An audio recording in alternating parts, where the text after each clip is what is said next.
석가모니가 경고한 이런 부모 밑에서 자란 자식은 평생 불행합니다. 당신은 부모입니까? 아니면 누군가의 자식입니까? 우리는 모두 이 두 가지 중 하나이거나 혹은 둘 다입니다. 그리고 이 관계 속에서 우리는 수없이 많은 업을 짓습니다. 석가모니 부처님은 이미 오래전에 말씀하셨습니다. 부모와 자식의 인연은 가장 깊은 인연이며 동시에 가장 무거운 업을 만드는 관계라고. 부모가 짓는 업은 자식에게 그대로 전해지고 자식이 짓는 업은 다시 그 자식에게 이어집니다. 끊을 수 없는 고리처럼 대대로 이어지는 강물처럼 업은 흘러갑니다. 그런데 많은 부모들이 모릅니다. 자신이 사랑이라고 생각하며 하는 행동들이 사실은 자식의 운명을 막는 무서운 업이 되고 있다는 것을 말입니다. 세상의 모든 부모는 자식을 사랑한다고 말합니다. 나는 내 자식을 위해서라면 무엇이든 할 수 있어. 내 자식만큼은 행복하게 해주고 싶어. 내가 겪은 고생은 자식에게 물려주고 싶지 않아 하고 말합니다. 그 마음은 진실입니다. 거짓이 아닙니다. 하지만 석가모니 부처님은 말씀하셨습니다. 선한 의도가 항상 선한 결과를 낳는 것은 아니다라고. 부모의 사랑이 때로는 자식을 올가매는 족쇄가 되고 부모의 염려가 때로는 자식의 날개를 꺾는 칼이 되며 부모의 기대가 때로는 자식을 짓누르는 바위가 됩니다. 사랑한다는 이유로, 걱정된다는 이유로, 잘되기를 바란다는 이유로 부모는 무서운 업을 짓고 있습니다. 그리고 그 업은 자식의 인생 전체를 어둠으로 물들입니다. 부처님은 업의 법칙을 명확하게 설명하셨습니다. 업은 단순히 행동만을 의미하지 않습니다. 생각도 업이고 말도 업이며 의도 역시 업입니다. 부모가 자식에게 하는 모든 말, 보이는 모든 행동, 품는 모든 생각이 업이 되어 자식에게 쌓입니다. 그리고 그 업은 씨앗처럼 자식의 마음속에 심어져 언젠가 열매를 맺습니다. 좋은 업은 좋은 열매를 맺고 나쁜 업은 나쁜 열매를 맺습니다. 이것은 피할 수 없는 법칙입니다. 그렇다면 부모가 짓는 어떤 업이 자식의 운명을 막는 것일까요? 석가모니 부처님께서 경고하신 5가지 무서운 업에 대해 지금부터 깊이 들어보시기 바랍니다. 이것을 아는 것과 모르는 것의 차이는 자식의 인생 전체를 바꿀 수 있습니다. 첫 번째로 석가모니 부처님이 말씀하신 것은 자식을 소유물로 여기는 업입니다. 많은 부모들이 이 업을 짓고 있습니다. 그것도 모르고 짓고 있습니다. 내 자식, 내가 낳은 아이, 내가 키운 아이라는 말 속에는 이미 소유의 개념이 들어있습니다. 부모는 자식을 자신의 일부라고 생각합니다. 자신의 연장이라고 생각합니다. 자신이 만든 작품이라고 생각합니다. 그래서 자식의 인생을 마음대로 설계하려 하고 자식의 선택을 간섭하며 자식의 삶을 통제하려 합니다. 내가 너를 낳았으니, 내가 너를 키웠으니, 내가 너에게 이만큼 해줬으니 하는 말로 자식을 묶어둡니다. 이것이 바로 소유의 업입니다. 부처님은 명확하게 말씀하셨습니다. 자식은 부모의 소유물이 아니다. 그들은 독립된 생명이며 각자의 업을 가지고 태어난 존재이다. 부모는 단지 이 세상에 그들이 올 수 있도록 문을 열어준 사람일 뿐입니다. 잠시 맡아서 돌보는 사람일 뿐입니다. 자식에게는 자식만의 인생이 있고 자식만의 길이 있으며 자식만의 운명이 있습니다. 부모가 아무리 원해도 그것은 부모의 것이 아닙니다. 하지만 많은 부모들이 이것을 받아들이지 못합니다. 자식이 자신과 다른 길을 가려고 하면 배신감을 느끼고 자식이 자신의 뜻을 거스르면 분노하며 자식이 독립하려 하면 버림받았다고 생각합니다. 이 모든 것이 소유의 업에서 비롯됩니다. 소유의 업을 짓는 부모 밑에서 자란 자식은 평생을 불행하게 살아갑니다. 왜냐하면 그들은 자기 자신이 누구인지 모르기 때문입니다. 부모가 원하는 모습으로만 살아왔기 때문에 자신이 진정으로 원하는 것이 무엇인지 모릅니다. 부모의 기대에 맞춰 살아왔기 때문에 자신만의 꿈이 무엇인지 모릅니다. 부모의 통제 속에서 살아왔기 때문에 스스로 결정하는 법을 배우지 못했습니다. 그들은 겉으로는 부모가 원하는 대로 성공한 것처럼 보일 수 있습니다.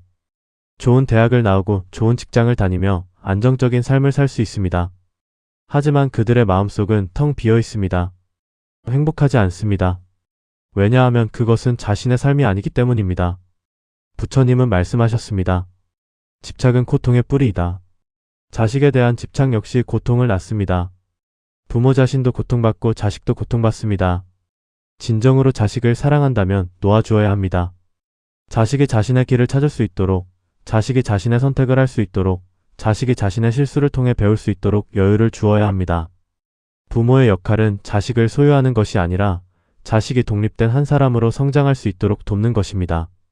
길을 만들어주는 것이 아니라 길을 찾는 법을 가르치는 것입니다. 답을 주는 것이 아니라 스스로 답을 찾을 수 있는 힘을 길러주는 것입니다. 이것이 진정한 사랑입니다. 돌아보십시오. 당신은 자식을 독립된 인격체로 존중하고 있습니까? 아니면 당신의 소유물로 대하고 있습니까? 자식의 의견을 경청합니까? 아니면 당신의 생각을 강요합니까? 자식이 자신의 길을 가는 것을 응원합니까? 아니면 당신이 원하는 길로 끌고 가려 합니까? 정직하게 답해 보십시오. 만약 당신이 자식을 소유하려 한다면 그것은 사랑이 아니라 집착입니다. 그리고 그 집착은 자식의 운명을 막는 가장 큰 장애물이 될 것입니다. 부처님은 말씀하셨습니다. 놓아줄 때 진정한 사랑이 시작된다라고. 자식을 놓아주십시오. 그것이 자식을 위한 최고의 사랑입니다. 두 번째로 석가모니 부처님이 말씀하신 것은 자식에게 이루지 못한 꿈을 강요하는 업입니다. 이것은 매우 흔한 업입니다. 많은 부모들이 자신이 이루지 못한 것을 자식을 통해 이루려고 합니다. 공부를 못했던 부모는 자식을 명문대에 보내려 하고, 가난했던 부모는 자식을 부자로 만들려 하며, 직업을 선택하지 못했던 부모는 자식에게 자신이 원했던 직업을 갖게 하려 합니다. 나는 못했지만 너는 해야 해. 내가 이루지 못한 꿈을 너는 이뤄야 해.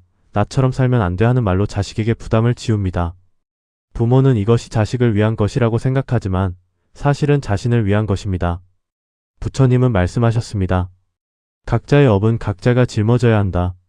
부모의 꿈은 부모의 것이고 자식의 꿈은 자식의 것입니다. 부모가 이루지 못한 꿈을 자식이 대신 이뤄줄 의무는 없습니다. 자식은 부모의 미완성된 인생을 완성시켜줄 도구가 아닙니다. 자식에게는 자식만의 꿈이 있고 자식만의 열정이 있으며 자식만의 재능이 있습니다. 그런데 부모가 자신의 꿈을 강요하면 자식은 자신의 진짜 꿈을 잃어버립니다. 부모가 원하는 것을 이루기 위해 자신이 좋아하는 것을 포기하고 부모를 기쁘게 하기 위해 자신의 행복을 희생하며 부모의 인정을 받기 위해 자신의 인생을 살지 못합니다. 이런 업을 짓는 부모 밑에서 자란 자식은 평생 남의 인생을 삽니다. 자신의 인생이 아니라 부모의 인생을 대신 사는 것입니다. 겉으로는 성공한 것처럼 보일 수 있습니다. 부모가 원하던 대학에 갔고 부모가 바라던 직업을 가졌으며 부모가 기뻐할 만한 배우자를 만났을 수 있습니다. 하지만 그들의 마음속에는 항상 공허함이 있습니다. 내가 정말 원했던 것은 무엇이었을까? 만약 내 길을 갔다면 어땠을까? 이것이 정말 내 인생일까? 하는 질문이 평생 따라다닙니다. 그리고 나이가 들어서야 깨닫습니다. 자신은 한 번도 자신의 인생을 살아본 적이 없다는 것을. 그때는 이미 너무 늦었습니다. 되돌릴 수 없습니다. 이것이 바로 부모가 자식에게 꿈을 강요했을 때 생기는 무서운 결과입니다. 부처님은 또한 말씀하셨습니다. 남의 업을 대신 짊어질 수는 없다. 부모가 이루지 못한 것은 부모 자신의 업입니다. 그것을 자식에게 떠넘기는 것은 잘못된 것입니다. 부모가 해야 할 일은 자신의 미완성된 꿈을 자식에게 강요하는 것이 아니라 자식이 자신만의 꿈을 찾을 수 있도록 돕는 것입니다. 자식의 재능을 발견하고 자식의 열정을 응원하며 자식이 원하는 길을 갈 수 있도록 지지하는 것입니다. 비록 그것이 부모가 원하던 길이 아니라 하더라도 말입니다. 진정한 사랑은 자식이 자식다울 수 있도록 허용하는 것입니다. 부모의 폭사본이 아니라 독창적인 한 사람으로 자라날 수 있도록 존중하는 것입니다. 스스로에게 물어보십시오. 당신은 자식에게 무엇을 바라고 있습니까? 그것이 정말 자식을 위한 것입니까? 아니면 당신 자신을 위한 것입니까? 자식이 좋아하는 것이 무엇인지 아십니까? 자식의 꿈이 무엇인지 들어본 적이 있습니까? 아니면 당신의 꿈만 이야기하고 있지는 않습니까? 이것은 매우 중요한 질문입니다. 왜냐하면 이것이 자식의 미래를 결정하기 때문입니다. 부모의 강요 속에서 자란 자식은 결코 행복할 수 없습니다. 성공할 수는 있어도 행복할 수는 없습니다. 부처님은 행복은 밖에서 오는 것이 아니라 안에서 오는 것이라고 하셨습니다. 자신이 진정으로 원하는 것을 할 때, 자신의 길을 걸을 때 비로소 내면에서 진정한 행복이 샘솟습니다. 세 번째로 석가모니 부처님이 말씀하신 것은 조건부 사랑을 주는 업입니다.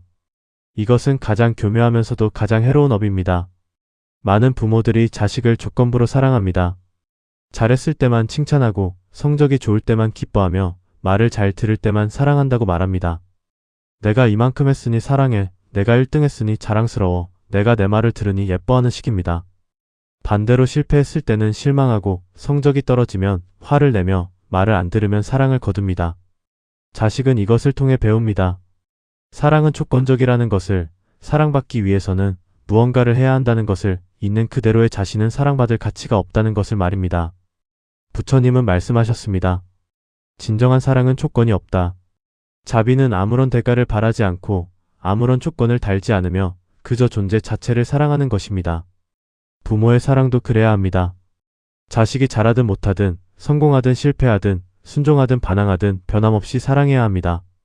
왜냐하면 사랑은 무엇을 하는가에 대한 것이 아니라 누구인가에 대한 것이기 때문입니다. 자식은 부모의 자식이라는 이유만으로, 이 세상에 태어났다는 이유만으로, 존재한다는 이유만으로 사랑받을 자격이 있습니다. 그런데 조건부 사랑을 받으며 자란 자식은 이것을 모릅니다. 그들은 평생 사랑받기 위해 무언가를 해야 한다고 생각합니다. 조건부 사랑 속에서 자란 자식은 평생을 불안하게 살아갑니다. 그들은 자신이 충분히 좋지 않다고 느끼고 항상 더 잘해야 한다는 압박감에 시달리며 실패를 두려워합니다. 왜냐하면 실패하면 사랑을 잃을 것이라고 믿기 때문입니다. 그들은 완벽주의자가 되거나 자신을 혹사시키거나 타인의 인정에 집착하게 됩니다. 끊임없이 증명하려 합니다. 자신이 사랑받을 만한 가치가 있다는 것을, 자신이 충분히 좋은 사람이라는 것을 말입니다. 하지만 아무리 노력해도 그 공허함은 채워지지 않습니다. 왜냐하면 그들에게 필요한 것은 성취가 아니라 무조건적인 사랑이기 때문입니다. 부처님은 말씀하셨습니다. 자기 자신을 있는 그대로 받아들이는 것이 평화의 시작이다. 하지만 조건부 사랑 속에서 자란 사람은 자기 자신을 있는 그대로 받아들일 수 없습니다. 왜냐하면 부모조차 자신을 있는 그대로 받아들이지 않았기 때문입니다. 부모가 항상 더 나은 모습을 요구했고 현재의 모습에 만족하지 않았으며 조건을 달아 사랑했기 때문입니다. 이것은 자식에게 평생의 상처가 됩니다. 그 상처는 관계에도 영향을 미칩니다. 그들은 다른 사람의 사랑도 조건부라고 생각하고 사랑받기 위해 자신을 희생하며 진정한 친밀감을 두려워합니다. 왜냐하면 진짜 자신을 보여주면 사랑받지 못할 것이라고 믿기 때문입니다. 돌아보십시오. 당신은 자식을 조건 없이 사랑하고 있습니까? 자식이 실패했을 때도 사랑한다고 말할 수 있습니까? 자식이 당신의 기대에 미치지 못할 때도 변함없이 대할 수 있습니까? 아니면 당신의 사랑에는 조건이 붙어 있습니까? 이것을 정직하게 살펴보아야 합니다. 부처님은 말씀하셨습니다. 진실을 보는 용기가 변화의 시작이다라고. 만약 당신이 조건부로 사랑해왔다면 지금이라도 바꾸십시오. 자식에게 말하십시오. 내가 무엇을 하든 내가 어떤 모습이든 나는 너를 사랑한다라고. 그 말이 자식의 인생을 바꿀 것입니다. 그 말이 자식에게 평생의 힘이 될 것입니다. 네 번째로 석가모니 부처님이 말씀하신 것은 자식 앞에서 희생을 강요하며 원망하는 업입니다. 많은 부모들이 이것을 합니다. 내가 너 때문에 얼마나 고생했는지 아니? 내가 너 키우느라 내 인생을 다 포기했어. 내가 너한테 얼마나 많이 희생했는데 하는 말을 합니다. 이런 말은 사랑의 표현이 아닙니다. 이것은 원망입니다. 이것은 자식에게 죄책감을 심어주는 것입니다. 부모는 이 말을 통해 자식을 통제하려 합니다. 자식이 감히 부모의 뜻을 거스를 수 없게 만드는 것입니다. 내가 너한테 이만큼 희생했는데 내가 어떻게 감히? 라는 논리로 자식을 묶어둡니다. 이것이 바로 희생을 강요하는 업입니다. 부처님은 명확하게 말씀하셨습니다. 진정한 보시는 대가를 바라지 않는다. 부모가 자식에게 해주는 것은 보시입니다. 베푸는 것입니다. 그런데 진정한 베풀면 아무것도 바라지 않습니다.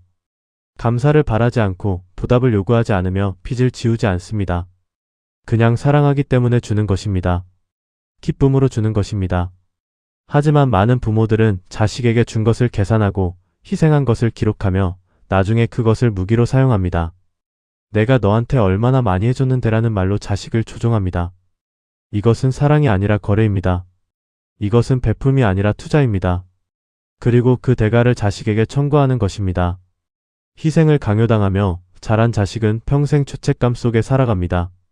그들은 자신이 부모에게 빚을 졌다고 느끼고 그 빚을 갚아야 한다고 생각하며 자신의 행복을 누릴 자격이 없다고 여깁니다. 부모가 희생했으니 자신도 희생해야 한다고 믿습니다. 자신의 꿈을 포기하고 자신의 행복을 뒤로 미루며 부모를 기쁘게 하기 위해 살아갑니다. 하지만 아무리 해도 그 빚은 갚아지지 않습니다. 왜냐하면 부모는 계속해서 더 많은 것을 요구하기 때문입니다. 희생을 강요하는 부모는 결코 만족하지 않습니다.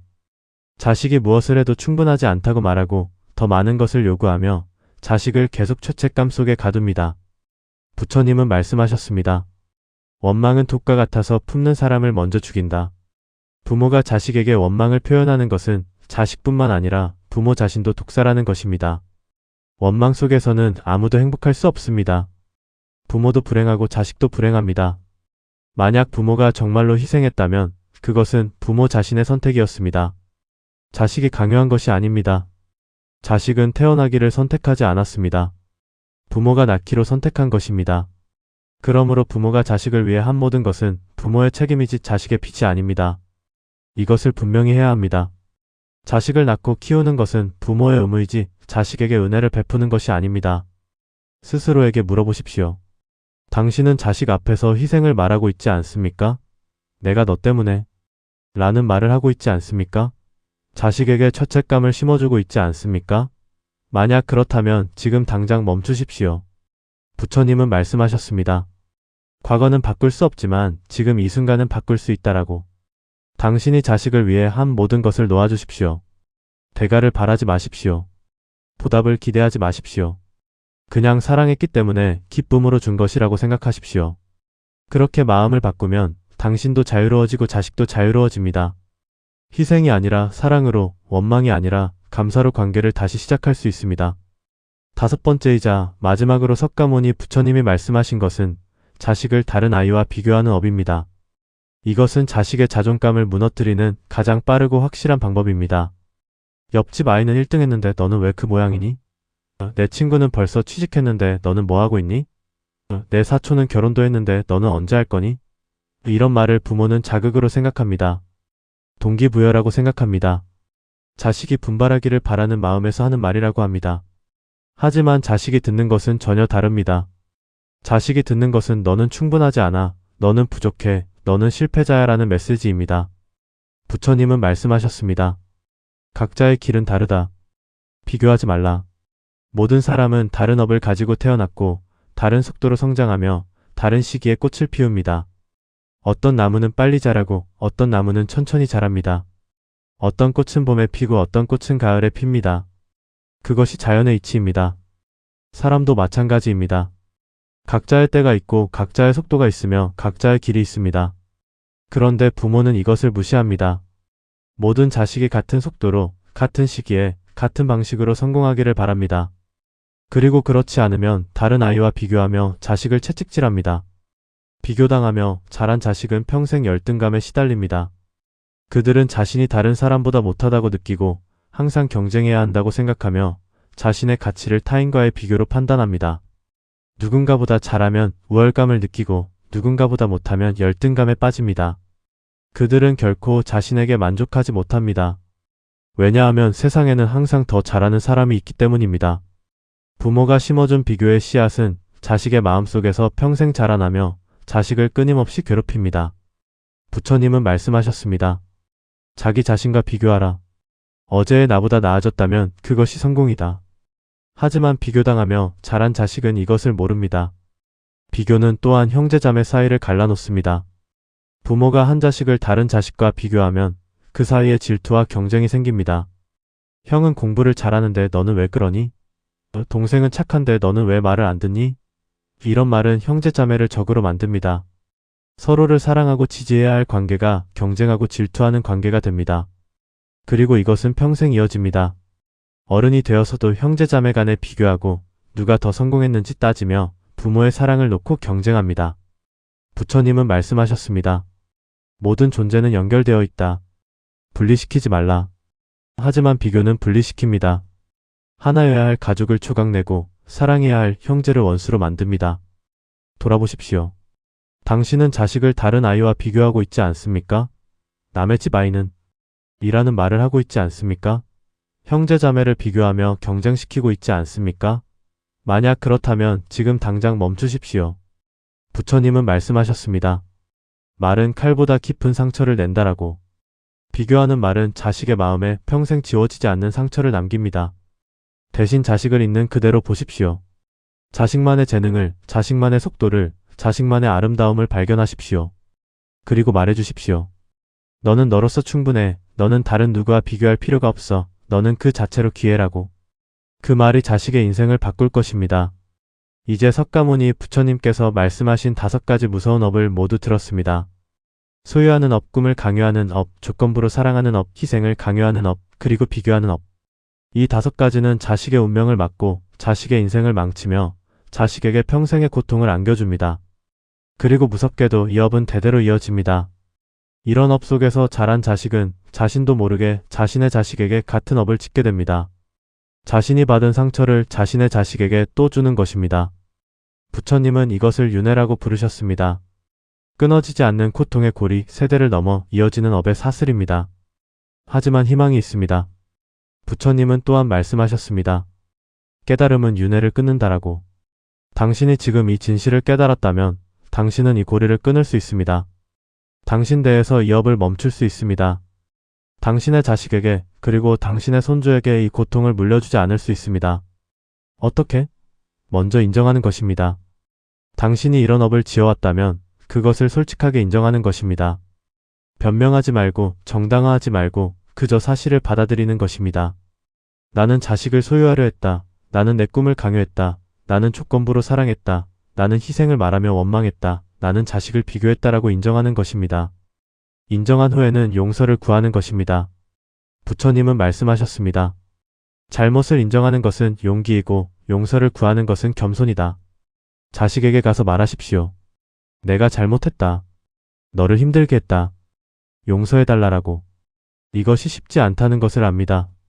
특히 나이 든 부모에게는 자식 앞에서 잘못을 인정하는 것이 자존심 상하는 일일 수 있습니다. 하지만 부처님은 말씀하셨습니다. 진정한 강함은 약함을 인정하는 것이다 라고. 자신의 잘못을 인정할 수 있는 사람이 진정으로 강한 사람입니다. 그리고 그것이 치유의 시작입니다. 부모도 치유되고 자식도 치유됩니다. 용서를 구한 후에는 바꾸는 것입니다. 부처님은 말씀하셨습니다. 아는 것만으로는 충분하지 않다. 실천해야 한다. 이제부터는 다르게 행동하는 것입니다. 자식을 놓아주고 자식의 꿈을 응원하며 무조건적으로 사랑하고 감사하는 마음으로 베풀며 비교하지 않고 있는 그대로 받아들이는 것입니다.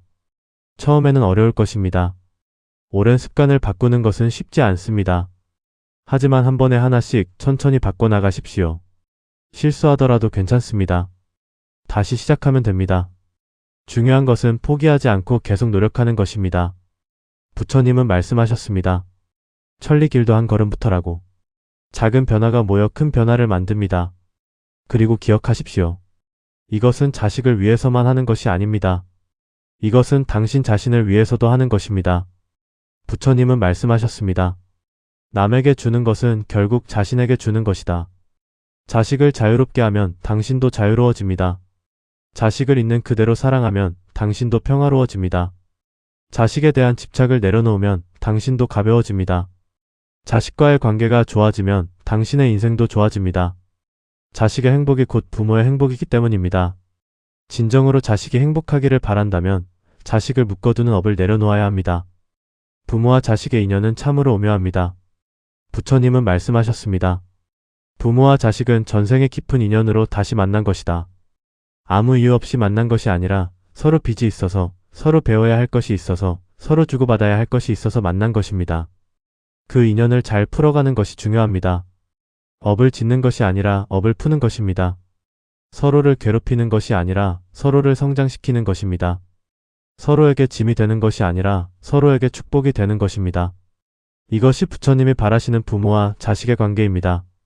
마지막으로 부처님의 말씀을 전합니다. 모든 존재는 행복하기를 원한다. 부모도 행복하고 싶고 자식도 행복하고 싶다. 하지만 행복은 집착에서 오지 않고 통제에서 오지 않으며 소유에서 오지 않는다. 행복은 놓아줌에서 온다. 자유에서 온다. 사랑에서 온다. 자식을 진정으로 사랑한다면 놓아주십시오. 자식의 날개를 꺾지 말고 자식이 하늘 높이 날 수 있도록 밀어주십시오. 자식이 넘어지더라도 일으켜 세우고 자식이 실패하더라도 다시 도전할 수 있도록 격려하며 자식이 자신만의 길을 찾을 수 있도록 지켜봐 주십시오. 그것이 진정한 사랑입니다. 그것이 부처님이 가르쳐 주신 부모의 도리입니다. 당신의 자식은 당신의 것이 아닙니다.